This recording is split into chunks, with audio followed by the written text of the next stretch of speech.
Good evening, everyone. As a reminder, this session is being recorded. We post on YouTube all our study groups, all our lectures. You can check them if you miss any classes. Spiritist Group of New York, SGNY YouTube channel. Okay, so we are back to the Spirit's book, and today we have a very difficult topic to discuss and not very easy. I'm sharing here with you guys the screen. We are still on the chapter 1 of book 4, which is present days and sorrows, right? Earthly days and sorrows. So Paco, you do the honors. Thank you. Thank you. Of course, it's an honor. Distaste for life, suicide. What causes that distaste for life that sometimes takes hold of people without any discernible reason? Idleness, lack of conviction, and often satiety. When people use their abilities in the pursuit of some useful aim that is in line with their natural aptitude, their work is not dull. Life passes quickly, and they are able to bear the reverses of life patiently and with resignation. They look forward to a more solid and lasting happiness in the future. So when we talk about suicide, first we have to go back to the natural laws, God's laws. And killing is against the natural law because it prevents the opportunity of a spirit to continue learning and evolving in this incarnation, in the present incarnation. And killing oneself is also killing. So according to Spiritism, it goes against the natural law. Now, when we discuss cases, causes of suicide, there are several causes. The Spirits tells us here lack of conviction, idleness, lack of faith is always an important subject also. So if you don't believe that there is anything after this life and your life is miserable, then you would understand why one person would kill itself if they have no hope of a future life and the present life seems unbearable. Now, what the Spirits tells us here is that when we use our abilities with an useful aim and in line with our natural aptitudes, then our work it's not dull, and life passes quickly. We have to be very careful with the understanding of being useful. Here, being useful means when you dedicate part of your life to be of assistance to others, which is what Spiritism tells us, without charity there is no salvation.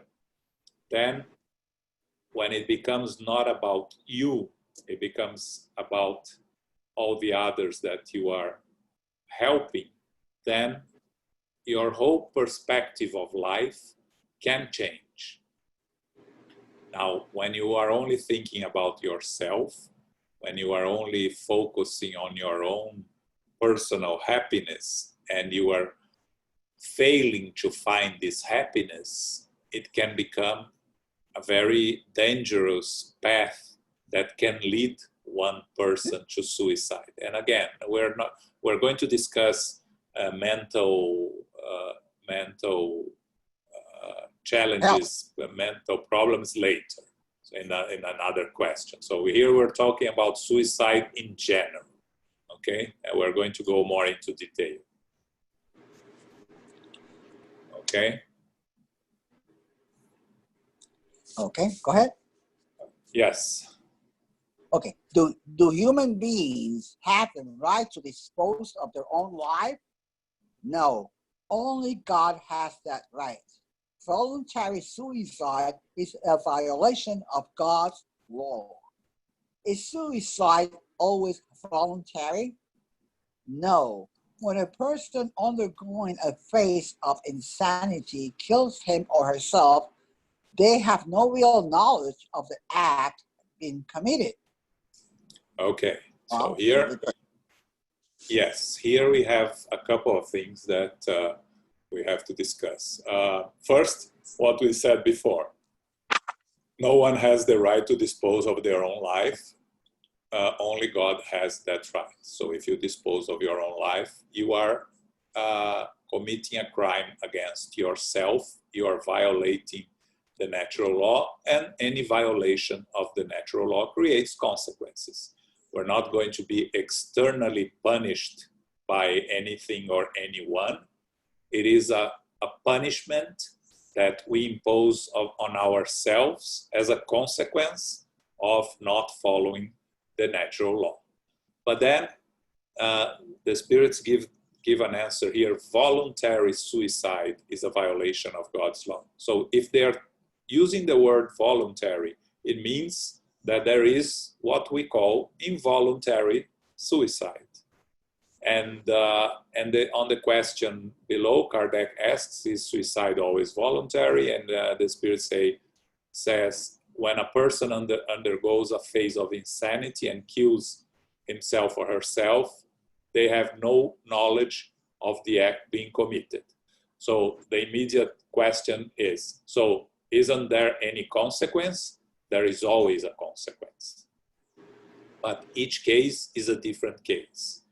If you are not in complete possessions of your own thoughts, of your own actions, and you commit suicide, as they call here, when you are insane, then the consequences will be less serious than one person that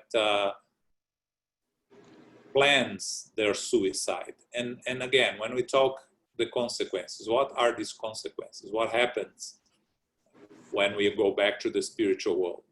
For those that have read the book Memoirs of a Suicide by Ivone Pereira, it's a very big book and very interesting book if you want to learn more about the spiritual consequences of committing suicide.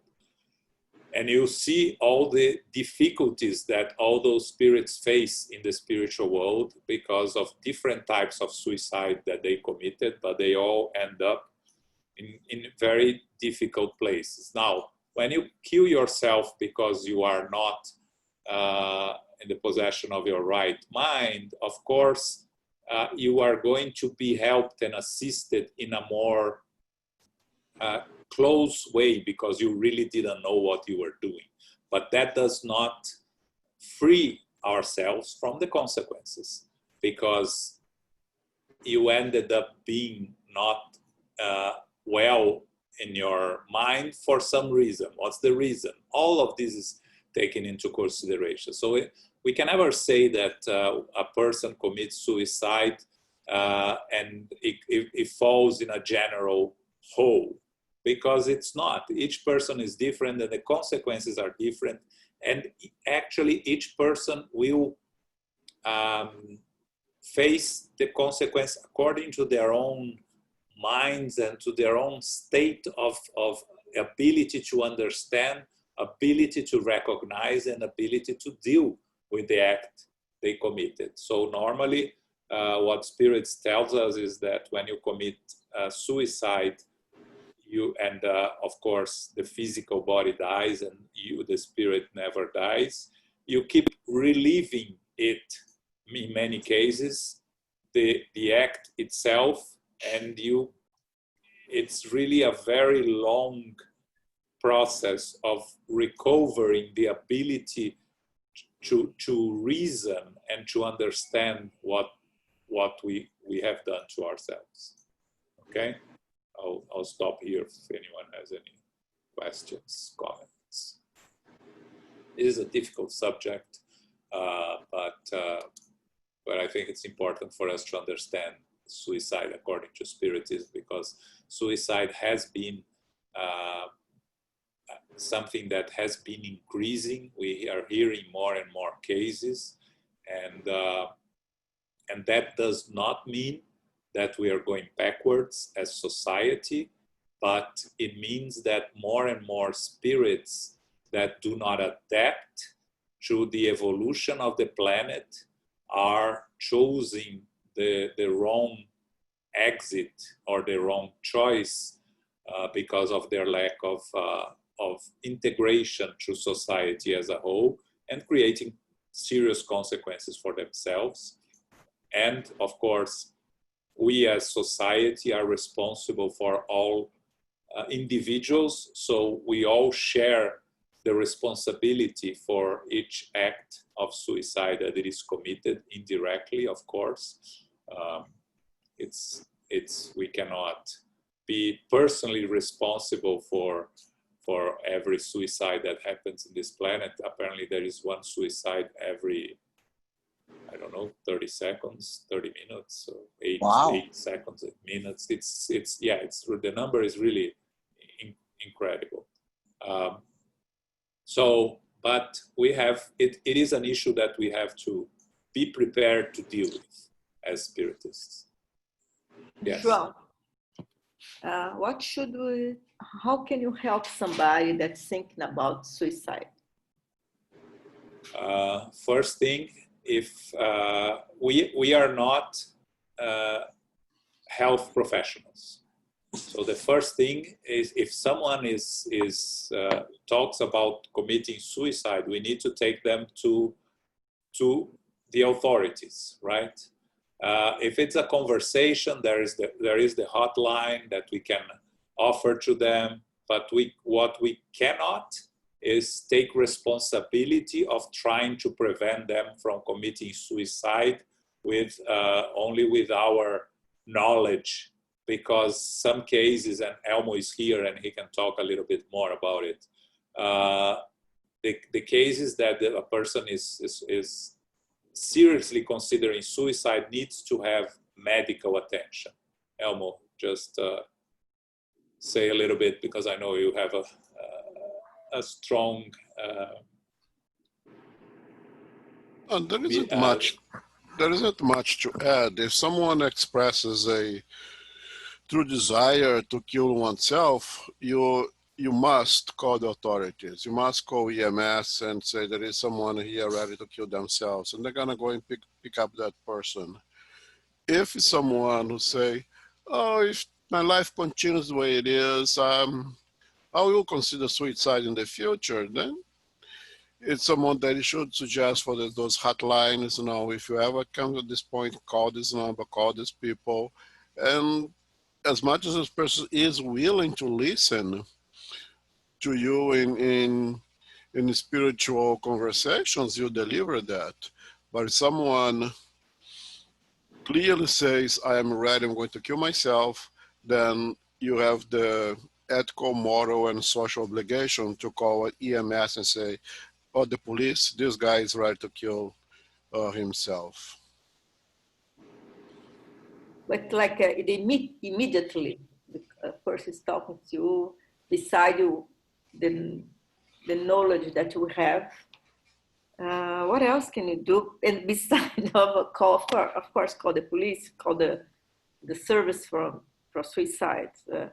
Is something special that you can do besides to talking about? It depends on what the person is how. If you know the person and you know that there is the person that you can have a conversation, you can always have a conversation, but you need to be very careful not to underestimate the desire to kill oneself, because it's better to overprotect than to underestimate. You are not in a position to make that judgment. It is true, and history shows that most people who talk about killing themselves does not really do it. Those who really commit suicide, usually they do it silently. They do not advertise it beforehand.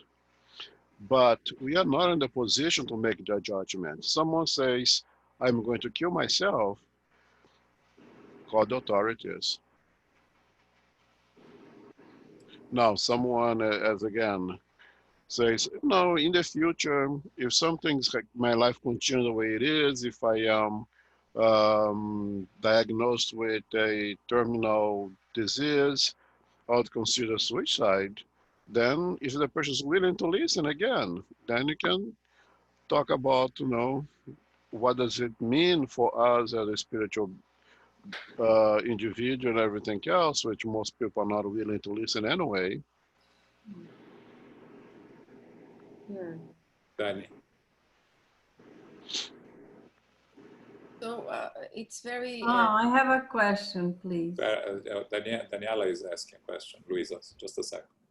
Sure. It's been common to see like teenagers committing suicide, so they are still considered in the category of children, right? So not adults yet. So they are not fully developed and mature enough maybe to understand what we are learning here. So does this concept apply to a 14-year-old, a 15-year-old who commits suicide? It does, Danny, because actually they are, when you are 14 or 15, you are already aware of yourself and aware of what is killing yourself, killing oneself means. Again, the consequences are going to be different for someone that is 14 and someone who is 35, because with 35 you already had much more time to think, reflect, understand, learn. With 14 you didn't. But you cannot say that a 14-year-old doesn't know what they're doing. They are pretty aware of what they're doing. We are seeing cases of suicide of even younger children, and that's really even more scary. But again, the more you know, the more responsible you are. And so when you talk about children, the less they know and understand, the less responsible they will be, because they don't fully understand what they are doing. So the level of protection that they can receive on the other side is greater than someone that kills oneself and then wakes up on the other side in despair because they have killed themselves. But there are always consequences. But in the case of a child, for example, you were saying it can be even younger. I've seen it. Do the family and friends share some responsibility, or no? It's just only the person itself, because if it's a child that hasn't. Each case is a case. Many children that commit suicide, the house situation, the family situation can be one of the reasons that takes them to commit this act, and then they will be responsible. It's difficult to say that there will never be a responsibility of those around. It can be a very small responsibility if they did everything they could and the child has problems and end up committing suicide. But normally there are family problems there, and that creates sometimes the conditions, right? But again, each case is a case. It's very hard to say what's going to happen on each case, because we know that when we can talk in general. In general, committing suicide is an act against the natural law and will have very serious consequences. Now, the consequences are different for each one of us. Luisa. I'm okay. I think you answered what I was going to ask. Thank you, João. Okay, thanks. Anyone else? Okay. Okay. Go on. Okay. Yes. What should we think of people who resort to suicide to escape from the troubles and disappointments of this world? No. You want to Okay. both. Why should we think of people who commit suicide because they're sick of life? Imprisoned people, why did they not seek out for useful work? Life would not have seemed so heavy to them. Next. Go ahead and read next. Okay. Why should we think of people who resort to suicide to escape from the troubles and disappointments of this world? Poor spirits who lack the courage to bear the unhappiness of life. God helps those who suffer valiantly, but not those who have neither strength nor courage. The struggles of life are trials or atonements, and those who bear them with resignation are happy because they receive a great reward. Those who believe that their well-being is a result of chance or luck are quite unfortunate. Chance or luck, to borrow their expressions, may favor them for a time, but afterwards the emptiness of those words becomes apparent. Are people who drive an unhappy person to commit this desperate act accountable for the consequences of their action? Yes, and it is severe because they have to answer for those actions as for a murder. Wow. Okay. Yes. So we'll get there. Wow. And then there is an interesting case on A. But first, again, people commit suicide because they are sick of life. That's really very shallow and futile, right? And I think that question related to what Kardec had in the middle of the 19th century, where the rich people, many rich people didn't work. They just lived off the fortune of the family. So the family, there were big families and that had a lot of money, and most of the heirs didn't work.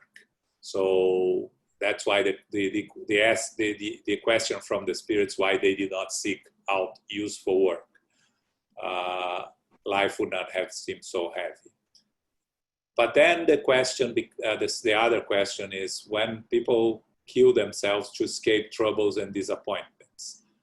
We know that we live in a world of trials and atonements, that we need challenges to progress, to grow. And those challenges are going to come from troubles and from disappointments, because how we deal with troubles and disappointments is what's really going to make us grow or not morally and intellectually. The struggles of life are trials or atonements. And those who bear them with resignation are happy because they receive a great reward. It's not an external reward, it's a reward of the progress that we achieve on our moral and intellectual side. And then on the sub-question is a very interesting one. And when the Kardec asks the spirits, someone drives someone else to commit suicide, if there are consequences, and the spirits say they have to answer for those actions as for a murder. I don't know if you are aware, but we have a recent case. Yes, I remember that. Of a couple of teenagers. Yes. The girl through some texts, were exchanging texts with I don't remember if it was former boyfriend or a friend, and this guy was saying that he wanted to kill himself, and he repeated several times. And then she wrote a text to him: just end it. Just go and kill yourself. Why you keep talking about it? Just kill yourself. And he did kill himself. And the family took her to court, right. And she was condemned. She was convicted. So human laws are catching up with natural laws. If you make someone commit suicide, you are responsible in our spiritual journey But again, human laws are also considering you responsible if you force someone to commit suicide, which I think is very interesting. Yeah. Yes, Carol? John, in the case of bullying in schools, how does that work? Would that particular jurisdiction be responsible, or would a young child, let's say under the age of 12, be responsible if they are bullying another in which that individual commits suicide? Yes, it's the same case here, Carol. Yeah, if you, it doesn't matter the age. If you are bullying and because of you cause so much suffering to a fellow human being that this fellow human being commits suicide, you are going to be responsible. It doesn't matter your age. But again, the more you know, the more responsible you are. So a 12-year-old bully is different from a 25-year-old bully, right? The consequences have to be different because the understanding of what they are doing is different, but there are consequences. There is no way of avoiding consequence because even a 11, 12-year-old, when they are bullying another, they know what they're doing. They're not doing that out of innocence. They know exactly what they are doing. And you can see these tendencies in children from very early age. And you have the responsibility of dealing with your children if they are bullies. And the converse is a difficult conversation, but just to say you cannot be a bully, it's not going to solve the problem. You need to try to understand why they have this tendency and to address the origin of the problem, not the consequence. Because you can put them on a timeout for 2 weeks. They're not going to stop being bullies. If you don't address the inner self of the bully, so where does this come from? Maybe it doesn't come from this life, but that's our responsibility as parents, is to try to find what is behind these actions. And again, any bully, any age, if you really go and study, they either been bullied or they have some issues that they cannot deal themselves, so they resort to expressing this in the form of bullying others. You have bullies of all types, and bosses, and in the office, in the workplace, in society, marriages, partners. It's a serious issue, and but if the bully ends up forcing someone to commit suicide, again, the person who commits suicide has a responsibility always, but it's according to the situation always, right? But Thanks, Carol, John. Thank you. Carol, your question is in reference to the divine laws or to human laws? I guess I was just primarily interested, maybe more so in the human laws. I wasn't so aware of how technically it is set up these days, whether a school institution is partially involved sometimes. And I guess I was just going more for the human consequences or the human law. Mm-hmm. Thank you. Yeah, which I don't know. It probably varies from state to state, and having a good or a bad lawyer involved in the case, but I'm not sure. But that's what I'm saying. But I know there are human laws cover this aspect, but you always have to prove, right? And the difficulty to prove here, sometimes we won't be able to find culpability in the bullies because of lack of real proof. Thanks, John. Yes, Papa. Thank you, Elmo. Sure.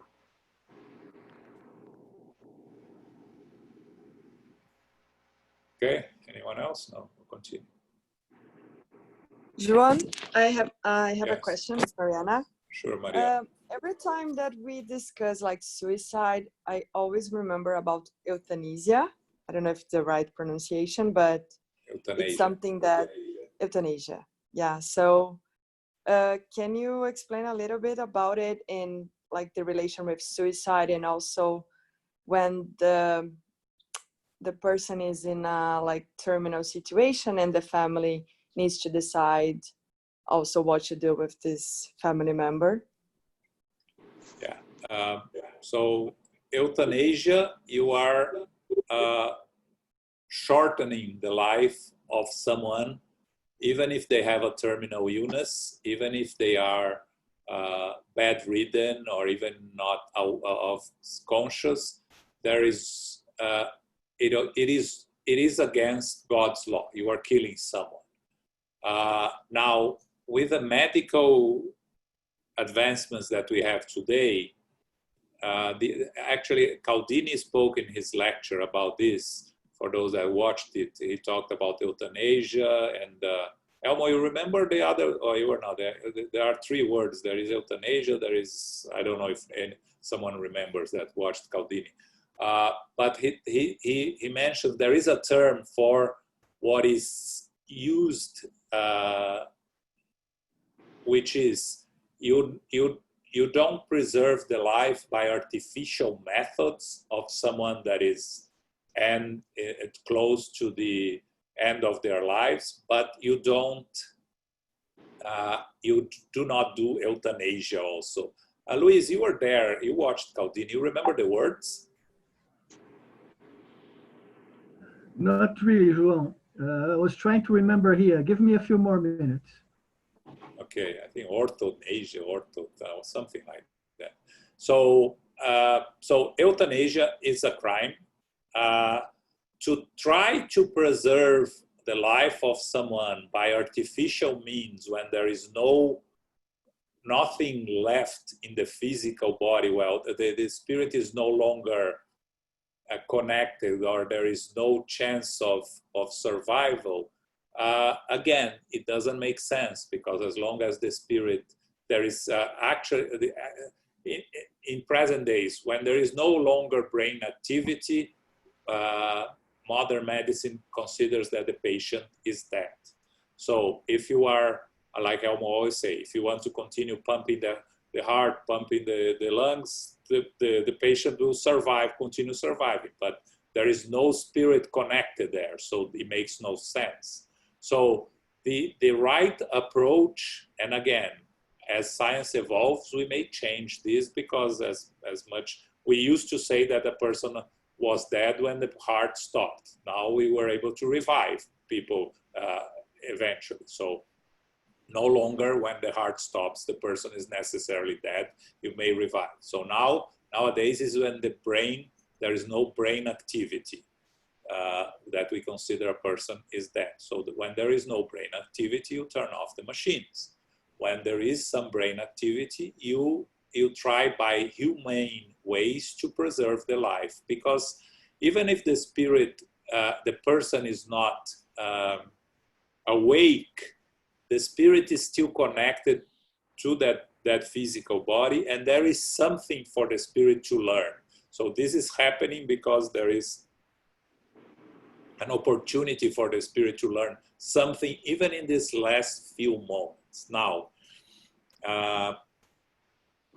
so what happens with someone that had 3 months to live and decided to ask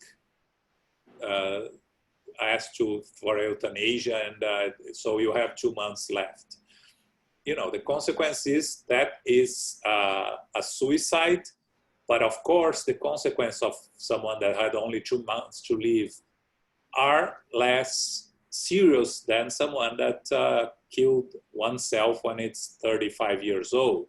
But still, you can come into a new incarnation and die when you are 2 months old, or you can come with a new incarnation and not complete the full pregnancy. So you are going to go to a traumatic experience in many cases to repair the error that you made.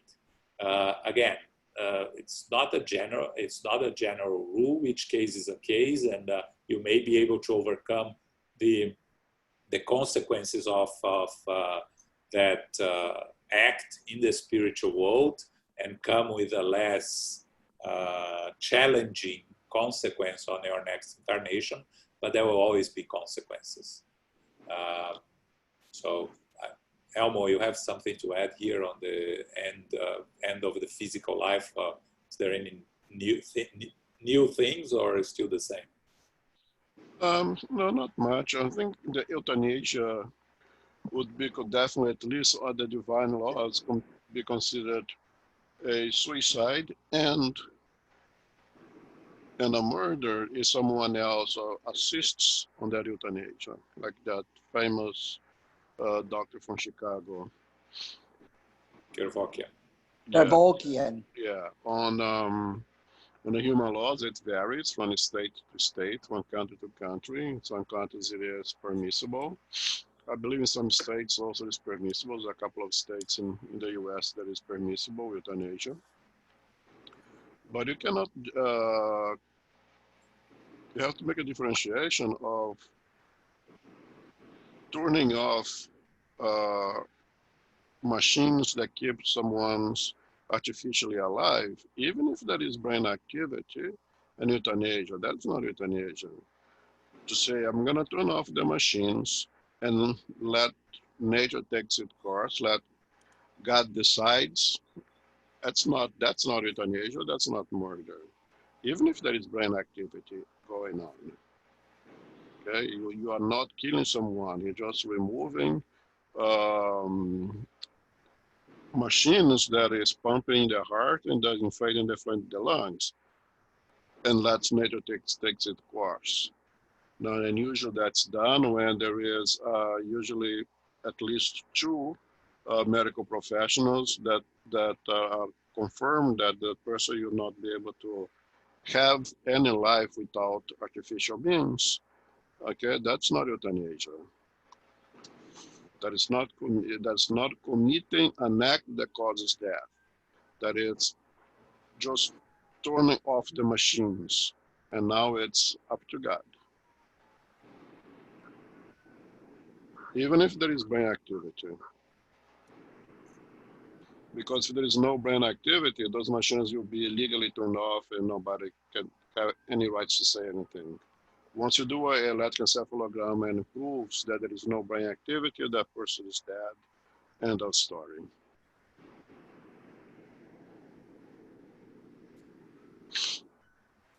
Okay, any questions there?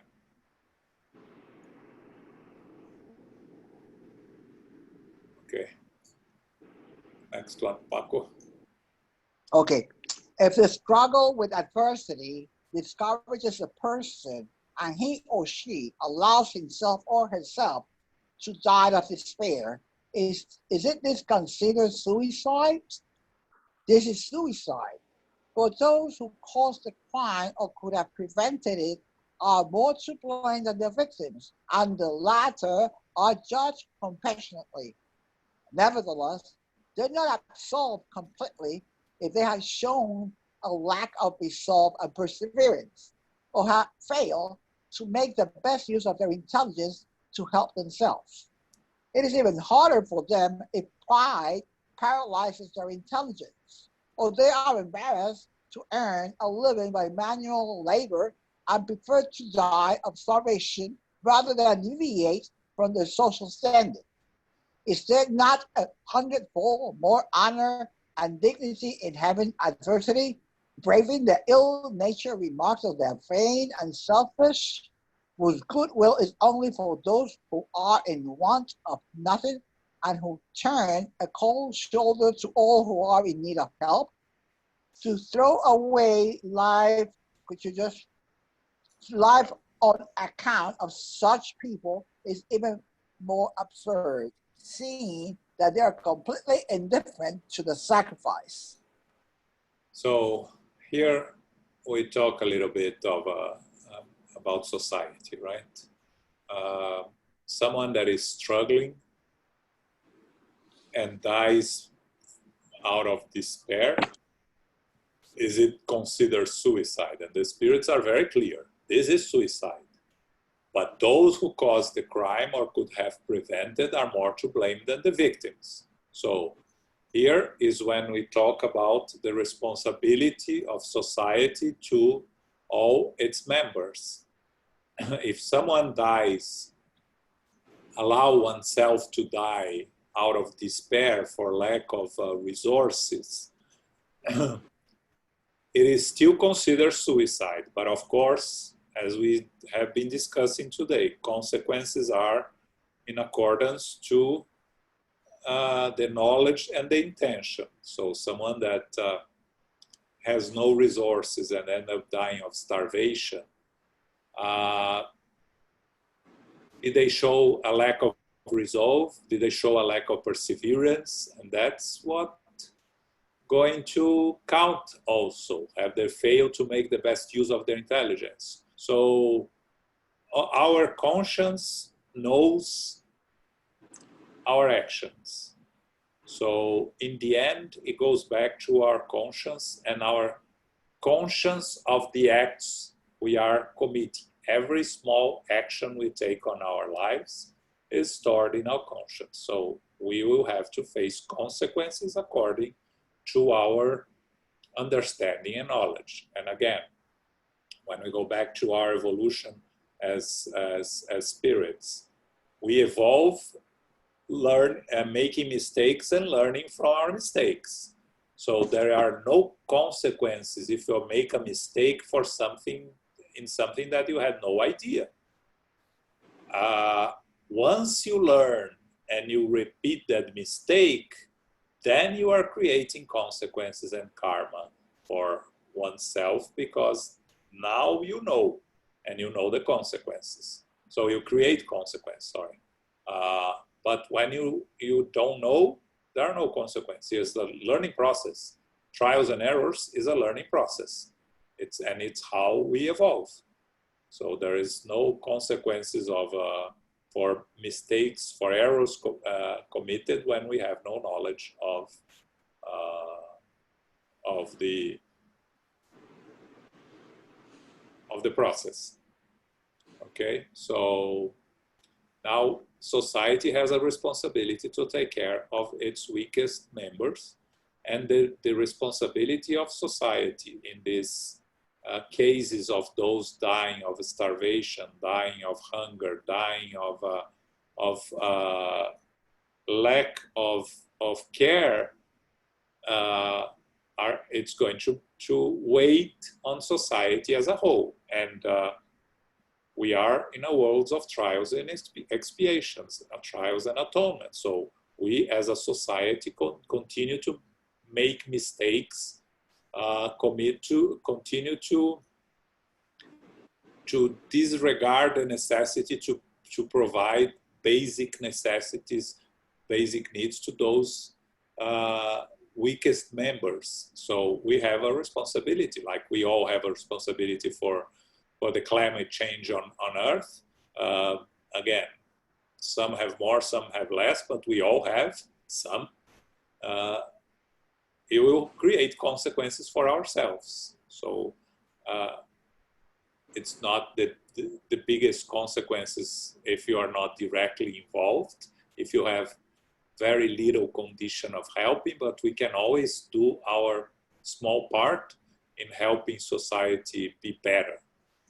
So there is responsibility divided amongst all of us. Okay. Okay? All right, thanks. Sure. Yes. Okay. Someone had one second. Yes. Yeah, that's me, Renato. I'm not. Hi.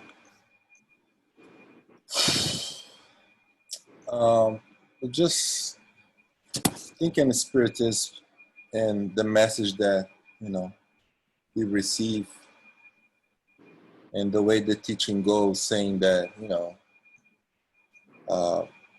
that sometimes we don't have things in our life because we're not mature enough, because we're gonna just harm ourselves. We're not gonna benefit from that. You know, things such as, you know, wealth, power, even a reincarnation process. We don't remember everything because that's gonna create more harm than benefit from us.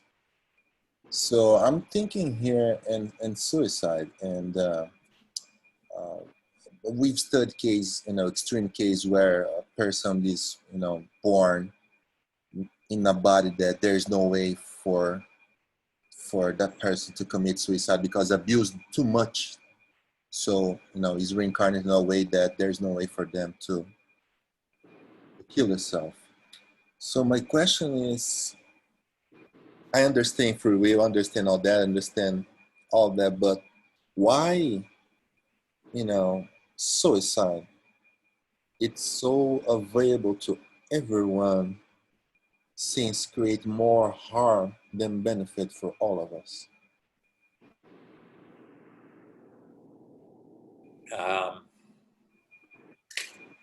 I think you were asking God, right? No, I'm asking you. Why suicide is available to everyone? It comes with our free will, right? To make choices. We Yeah, have the but choice to end our own life. Why did God give us this choice? I don't know if I know how to answer this question. I don't think there is an answer, but I don't know. yeah, Elmo, because you have any better answer? What is the question again? Why God allow us to have the ability to kill ourselves? yeah, because, you know, I know that's why I gave different examples that things in our life that for now, because of we're not mature enough, we're not allowed to do. For example, we're not allowed to remember our past lives because it's not gonna serve us now. It's gonna create more harm than good. So we don't remember everything. For example, wealth. You know, we know that most of us, if we have a lot of wealth and power and richness, we're gonna mess up. So we don't go through that, you know, experience a lot. We go through the other way. And even with for example, if the person is abusing so much suicide, this is an extreme case, it's born in a body that there's no way for them to kill themselves. So I'm thinking here, since, you know, we are putting so much weight on suicide, and most of us, we're not mature enough, we're not ready for have that option to us. Why is that allowed to everyone? Since we have other stuff that I consider not, you know, that much of create so much problem than suicide, that, you know, they're not available for us because we're not mature enough. So I don't understand, you know, why couple things, you know, you can't have that because you're gonna mess up, but suicide, okay, you are mature enough to choose and kill yourself and, you know, live with the consequence. Well, I think my answer would be exactly that, is that we are now matured enough to have that option. The same way that our human physical laws, you cannot buy a cigarette illegally, you cannot really smoke until you are 21 or consume 21, because you are not mature enough to make those decisions. Now, once you reach 21, it's up to you to decide if you want to smoke or not, and the law will not stop you from doing so. If at this moment in our evolution, we have that option, is because we are matured enough to do so, and then we make our decisions the same way a 22, 23 years old may decide or not to start smoking or consuming excessive alcohol. The fact that we have that option, at least philosophically, is because we are ready to deal with this option. Yeah, but we always had that option since the beginning. It's not something that is now. Since the No, beginning, the time we are, you know, people are killing themselves for love or for religion or for whatever. they're killing themselves. Not like, you know, it begins, you know, 500 years ago. Yeah, but It's since forever. I don't know what it means from the beginning. I think from the beginning that we become an individualized intelligent principle and the divine laws has been imprinted in our conscience, we are then mature enough to make that decision. So you're saying that from the moment that, let's put on The earth, moment that the divine law that has been printed in your conscience and you become an individualized intelligent principle, you are able to deal with those options.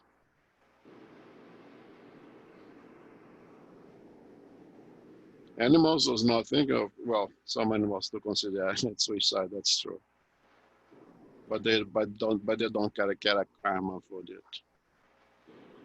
okay, so why do you think, for example, let's just give one example. For example, our memories from previous lives, right? So do you think that we're not mature enough to remember things from our past in this case? Personally, I think we are far from being mature enough to do with that.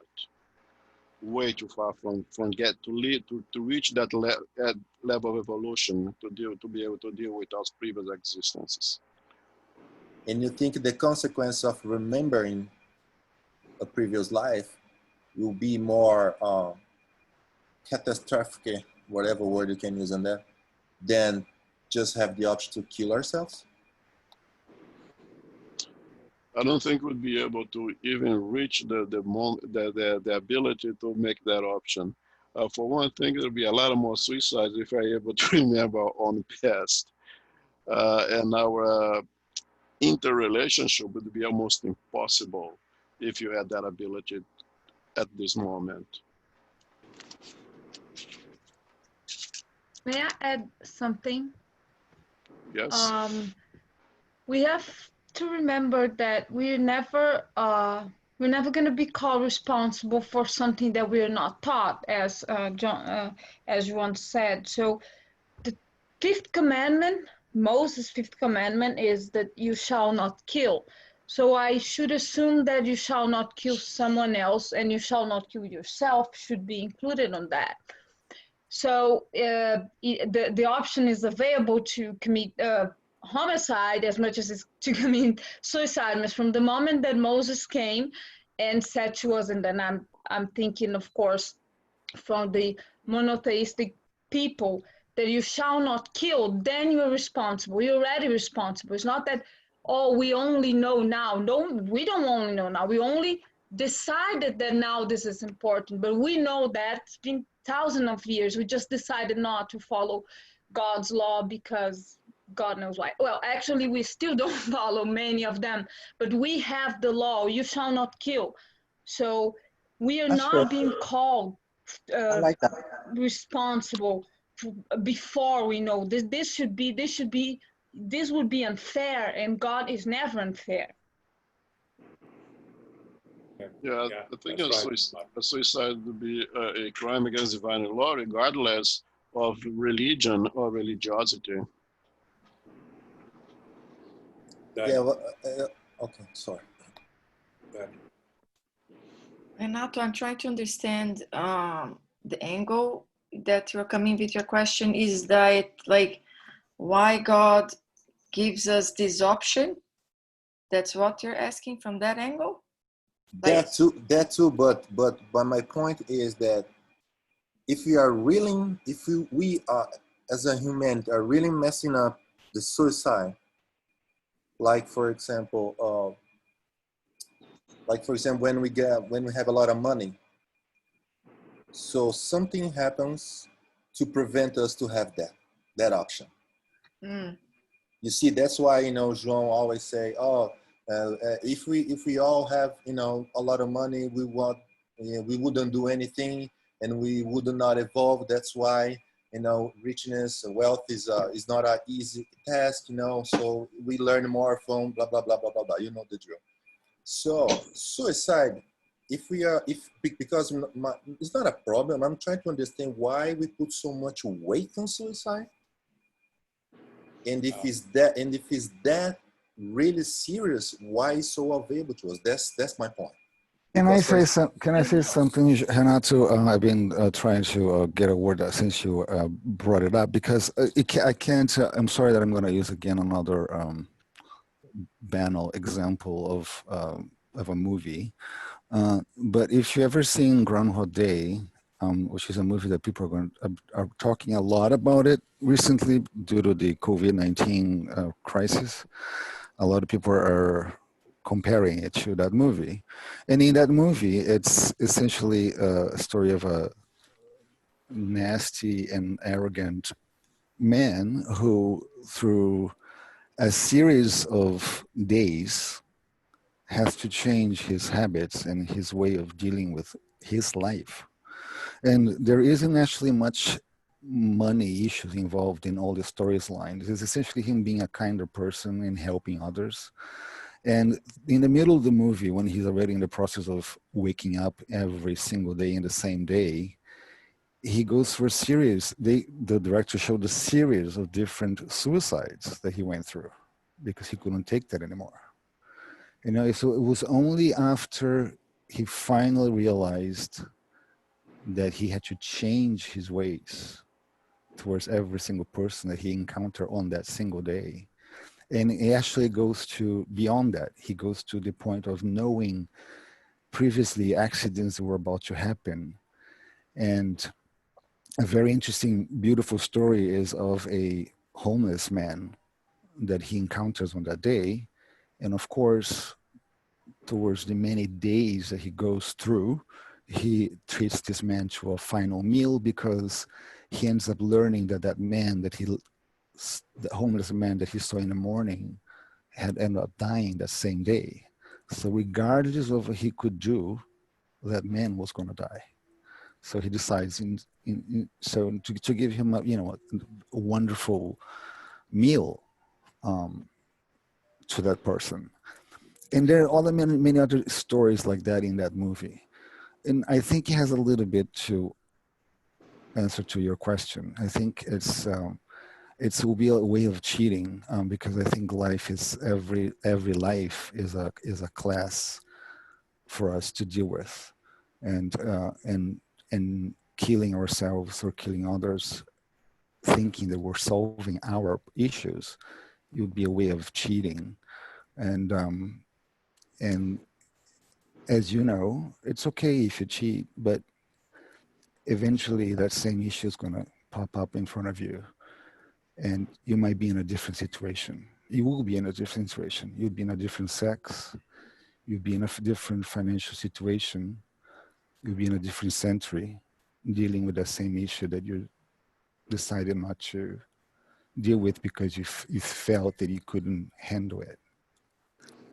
Does it make any sense to you? Yeah. Yes, I think it was great, Fabio. Yeah, I think it's a great movie. I love that movie, and I think it really shows, it shows our role as eternal spirits, because reliving every day, it's in the end is coming back to a new incarnation without having learned anything, of learning very little in the beginning, and then you start learning more and learning more. So that's our process of evolution. Just to complement, because we're already it's already 7:30. Wow. Renato, yeah, just giving you some statistics. The number of suicides is about 1.7% of all deaths in the United States in 2018. So you cannot say that that suicide it's something that happens to a vast majority, to a majority, or to a minority. It's a small minority of deaths that happen by suicide, which means that we are, as a society, we individuals, we are able to deal with our lives without committing suicide. The minority of, less than 2 out of 100 people commit suicide. But it is still a serious case, and it's still a sort of a pandemic in the world. But I think the number shows that we are prepared to deal with it. Otherwise, we wouldn't you know, if God, God's law is perfect. So if it's there, it's because there is a reason. We may not fully understand the reason, and we can philosophize about it for many classes, but in the end, the reality is that it's available to us because we are prepared to deal with it one way or another. Thanks, João, Elmer, and Fabio. Thanks, guys. Okay. All right, guys. Thank you very much. Just a reminder, as we always do, our Saturday lectures. This Saturday is our good friend Álvaro Mordecai again. Is going to talk about the 10 plagues of Egypt, a spiritist view. Again, he's a former Orthodox Jew that became a spiritist some 3-4 years ago, and he's been bringing these lectures, talking about bringing the Mosaic law and the view according to the views of Spiritism. Oh yes, Renato, I had 2 things to say about the chat. The name of the movie is Groundhog Day, and Mariana wrote here the euthanasia, which is medical act, dystanesia, which is to try everything until the end, and orthothanasia, which is what it's more humane, and it is with the patient consenting, which means what Elmo said, that you don't try to preserve the life of the patient by artificial means. You let nature take its course. Okay, thanks, Mariana. And so this Saturday at 11 a.m., the talk is The 10 Plagues of Egypt by Álvaro Mordecai. And this Sunday, it's the last Sunday of the month, but because we already had a lecture a couple of weeks ago, we are going to study the Gospel according to Spiritism. We haven't studied this month, so we'll be studying this coming Sunday at 11 a.m. Okay? Carol, we'll do our final prayer. Yes. Yes, I will. Yes. Infinite Creator and Supreme Intelligence, we are grateful for the opportunity this evening to be together for the study of the Spirit's book. We are grateful to tackle the topic of suicide, knowing that it's a difficult issue. We know, however, that the universal laws should prevail. We know that we are eternal spirits. However, we value life, and we know that suicide is against the natural laws or the divine laws. We greatly are helped by our spiritual benefactors, the good spirits, the mentors who are with us. May they prevail in our lives, and may we use the time wisely to receive the blessings and to continue to grow and study together. May we receive the love and light of Christ this evening and pass it on to those who are in need, those who are suffering, and those who are in need of assistance. We know that the universal laws will prevail, and may we be wise in the use of the time that we have in our lives. May we use this time on earth in our physical bodies to prevail and to become more enlightened. As we close this portion of the meeting this evening, may we go forth with love and peace in our hearts, receiving the love and light of Christ within. Go forth and study this week, if we are able to, the Spirit's book, the Medium's books, the other books that will help us to reach a greater in-depth understanding of the teachings of Allan Kardec. We close now and humbly ask for safety, protection, peace, and understanding to go with us, not only within us, but for our family, friends, loved ones, and co-workers. We close now and ask to be beacons of light. Go forth now in peace, so be it.